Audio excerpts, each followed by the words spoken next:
흔히 사람들은 이기적인 존재에 대한 두려움을 가지고 있습니다. 왜 그럴까요? 그것은 누구나 자신만을 위하는 마음이 어느 정도는 다 가지고 있기 때문입니다. 인간은 기본적으로 타인을 사랑하면서 살아가지만 그 사랑의 기반은 자신을 사랑하는 마음입니다. 나를 사랑하는 마음이 없이는 우리는 스스로 이 땅에 존재할 수가 없는 것이죠. 그런데 나를 사랑하는 방식이 타인에게 해를 끼치거나 나의 이익을 추구하는 가운데 타인에게 불이익을 주게 될 경우 우리는 사회적 갈등을 일으킬 수밖에 없습니다. 그렇기 때문에 사회적 생활을 한다고 하는 것은 나의 기본적인 이익을 지키면서 타인의 이익을 어떤 식으로 유지할 것인가의 문제가 생긴다고 할 수가 있는 것이죠. 하지만 이러한 것들은 단순히 사회적 문제에서만 발생하는 것은 아닙니다.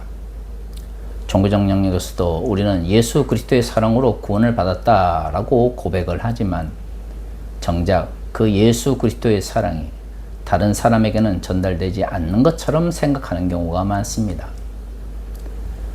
예수께서는 온 인류를 위하여 자신의 몸을 주셨지만 이기적인 인간들은 예수 그리스도의 죽음을 자신의 소유로 제한하려고 하죠. 이런 왜곡된 마음은 종종 예수의 가르침을 왜곡된 방식으로 이끌게 됩니다.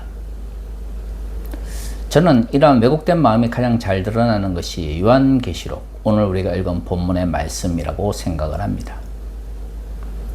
요한계시록 7장은 그 유명한 14만 4천에 대한 이야기입니다. 하나님께서 7인을 떼시는 환상을 요한계시록의 저자에게 보여주고 나서 6번째 인이 끝난 것이 6장입니다. 그리고 8장에 들어서 비로소 7번째 인이 떼어지는데요. 그 7번째 인과 함께 7번의 나팔로 대표되어지는 파국적 종말이 이 땅에 임하게 됩니다. 요한계시록의 저자는 의도적으로 7번의 인과 7번의 나팔을 통해서 하나님의 심판이 점차 강해지고 더 많은 사람들이 고통받는다는 것을 강조하려고 합니다. 이런 것은 일종의 문학적인 양식이라고 볼 수가 있는 것이죠. 그리고 오늘 우리가 읽은 본문의 말씀, 흔히 구원받은 14만 4천으로 대표되어지는 오늘의 본문의 말씀은 바로 6번째 인이 끝나고 7번째 인을 떼기 전에, 다시 말해 7번의 나팔이라고 하는 파국의 종말이 임하기 전에 하나님의 구원이 어떤 식으로 그의 백성에게 임하는지에 대한 이야기입니다. 그리스도인이 아니라 하나님의 백성 혹은 이스라엘 백성으로 상징되어져 있는 이야기들이 나옵니다. 요한계시록 7장에서는 12지파, 고대 이스라엘의 12지파에 대한 언급이 나오는 것이죠. 물론 신천지와 같은 이단들은 이것을 자신들만의 공동체에 적용을 합니다. 그리고 자신들이 인위적으로 규정해 놓은 12지파에 속해야만 구원을 받을 수 있다고 가르치죠. 그런데 이런 식의 자의적인 성서 해석은 신천지뿐만 아니라 그 이전에 수없이 많은 기독교 이단들에서도 흔히 나타났던 모습들입니다. 신기한 것은 유독 한국 사회에서 이러한 이단들의 이야기가 잘 먹혔다고 하는 것이죠. 19세기 말 미국에서 등장했던 기독교 근본주의는 미국에서도 큰 영향을 미쳤지만 1920년대부터 우리나라에 수용되기 시작해서 여전히 한국 교회에서 큰 영향을 미치고 있습니다. 종말의 때를 알 수 있다라고 하는 방식으로 사람들을 미혹하는 경우가 대부분이죠. 20세기의 기독교 이단들의 대부분은 이러한 방식으로 하나님의 말씀을 왜곡해 왔습니다. 그리고 오늘 우리가 읽은 이 본문의 말씀, 하나님의 인을 받은 구원을 받는 14만 4천은 그 가운데서도 가장 적극적으로 남용되어졌던 구절이라고 볼 수가 있는 것이죠. 재밌는 것은 대부분의 이단들이 이 본문을 문자주의적으로 해석합니다. 그런데 말이죠, 구원받는 14만 4천을 문자적으로 받아들이면서 그 구원받는 대상에 대해서만큼은 자의적으로 해석을 합니다. 만약 오늘 우리가 읽은 본문의 말씀을 문자적으로 읽는다면 여기서 구원을 받는 사람들은 비유대인들이 아니죠. 이스라엘로 대표되어지는 유대인들을 이야기하는 것입니다. 12지파가 무엇을 의미합니까? 야곱, 혹은 이스라엘로 불리는 유대인의 조상들이 형성되어졌던 계기가 바로 12지파입니다. 이 12지파는 이후 가나안 땅 정착에서도 하나님의 백성으로서의 정체성을 나타내는 매우 중요한 의미를 담고 있죠. 그런데 7장에 기록되어 있는 하나님의 인을 받은 자, 즉 구원을 받은 자를 굳이 이스라엘 백성 12지파로 묘사한 이유가 무엇일까요? 만약 이것을 정말로 문자적으로 이해한다면 마지막 때에 이루어지게 될 구원은 결국 유대인들에게만 제한된 방식으로 나타날 수밖에 없죠. 요한계시록은 우리가 잘 아는 것처럼 에베소에서 말년을 보냈다라고 생각되어지는 요한 사도의 편지들을 모아놓은 것입니다. 그는 다른 사도들이 죽어감에도 불구하고 마지막까지 살아남은 사도이자 맨 마지막에 순교한 사도로 알려져 있죠. 그의 사역의 대부분은 에베소로 대표되어지는 소아시아를 중심으로 사역이 진행되었습니다.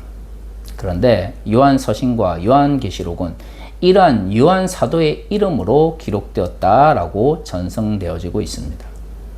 그러면 여기 기록되어 있는 대부분의 사람들이 편지를 읽을 때에 이것이 유대인들만을 위한 것일까요? 적어도 예루살렘 성이 무너지고 나서 디아스포라 되었던 유대인들을 향해서 쓰여졌다 할지라도 그들은 비유대인들과 함께 신앙생활을 했을 것입니다. 그런데 그에게 미래에 구원을 받을 사람들에 대한 환상을 보여주는데 그것이 굳이 12지파의 이름과 명칭으로 불려질 이유가 무엇이 있겠습니까? 이것은 말 그대로 하나님의 백성을 상징적으로 보여주는 것이죠.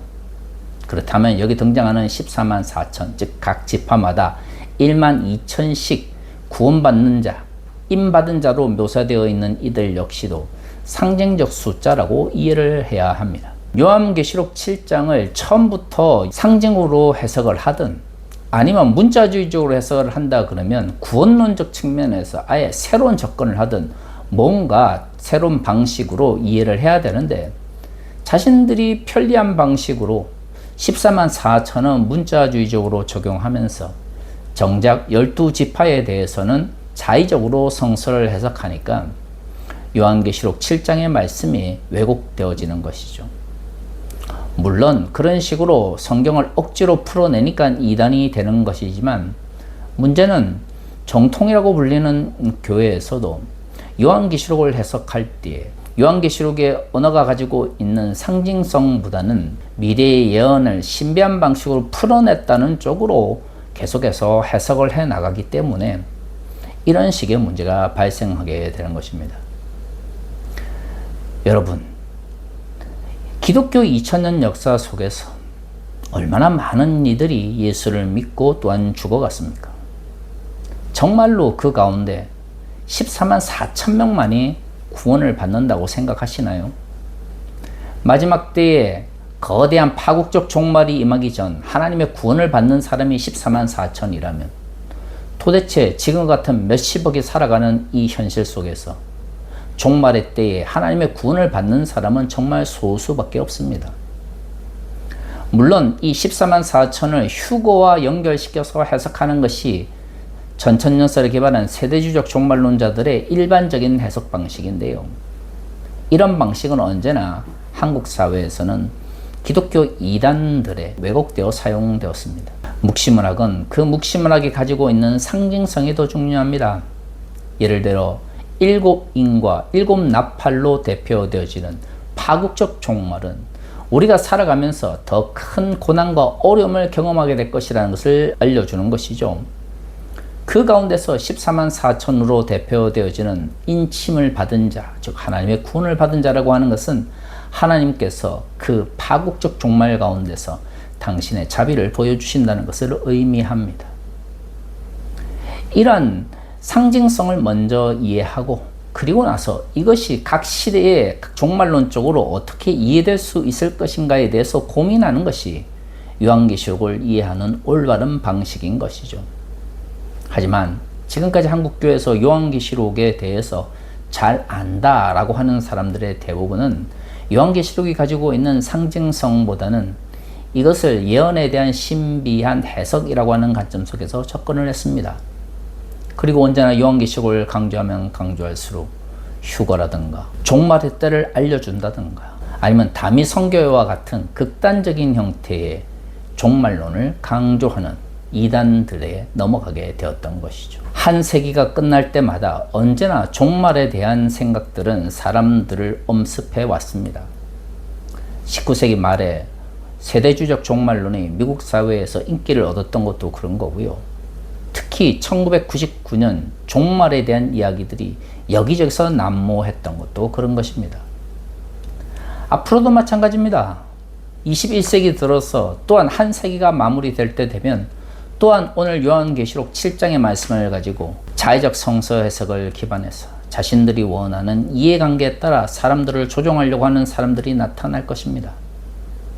과연 요한계시록이 그러한 사람들의 이해관계를 위한 도구로 남용되는 것이 정말로 하나님께서 우리에게 하나님의 말씀으로서 요한계시록을 준 목적일까요? 결코 그렇지 않습니다. 묵시문학은 그 묵시문학적 미래를 통해서 그 수없이 많은 상징을 이해함으로써 오늘날 고난 가운데 있는 이들이 어떻게 신앙을 지켜나갈 건가에 대해서 강조하고 있는 말씀입니다. 그렇다면 그 미래의 예언이 언제 이루어지느냐 보다 우리가 살아가는 현재 속에서 어떻게 미래를 준비해 나가는 충실한 삶을 살아나갈 것인지에 대해 더 고민해야 하는 것이죠. 사람들이 요한계시록의 이야기들을 신비한 예언으로 풀고 싶은 마음 속에는 미래의 예언을 좀 더 잘 알면 자신의 삶을 잘 준비할 수 있을 거다라고 하는 생각이 자리 잡고 있습니다. 하지만 요한계시록 이외의 다른 곳에서는 예수께서 우리에게 종말에 대한 이야기를 가르치지 않았을까요? 그렇지 않습니다. 사복음서에서도 예수님께서는 수없이 많은 비유를 통해서 종말에 대한 가르침을 우리에게 전달해 주셨습니다. 그리고 가장 큰 것은 하나님께서 우리의 삶을 심판하실 거다라고 하는 가르침이죠. 얼마나 미래에 대해서 많이 알고 얼마만큼 우리가 신비한 미래를 미리 알아야만 현재 우리의 믿음을 지키고 미래의 구원을 위하여 달려갈 수 있을까요? 그러한 생각들이 왜곡된 욕망의 분출이 되어지는 것이죠. 미래를 많이 알기 때문에 잘 준비하는 것이 아닙니다. 남들이 알지 못하는 신비한 것을 알기 때문에 우리의 믿음이 더 좋아지는 것도 아니고요. 중요한 것은 오늘 우리의 현실 속에서 우리가 하나님의 나라의 가치를 실천하기 위해서 얼마만큼 노력하고 있느냐가 더 중요한 것이죠. 더 이상 요한계시록 7장의 14만 4천이 이단들의 이해관계에 따라서 왜곡되지 않기를 바랍니다. 하나님의 구원과 자비를 보여주는 상징적 숫자가 오늘날 우리의 현실 속에서 우리의 믿음을 얼마만큼 강하게 하고 고난과 어려움 속에서 어떻게 믿음을 지키도록 이끌어갈 것인가를 더 고민하는 것이야말로 오늘 우리가 읽은 본문의 말씀을 바르게 이해하는 방식일 것입니다.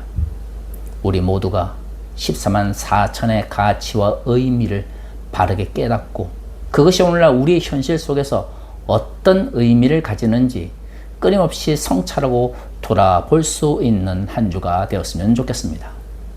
다시 기도하겠습니다.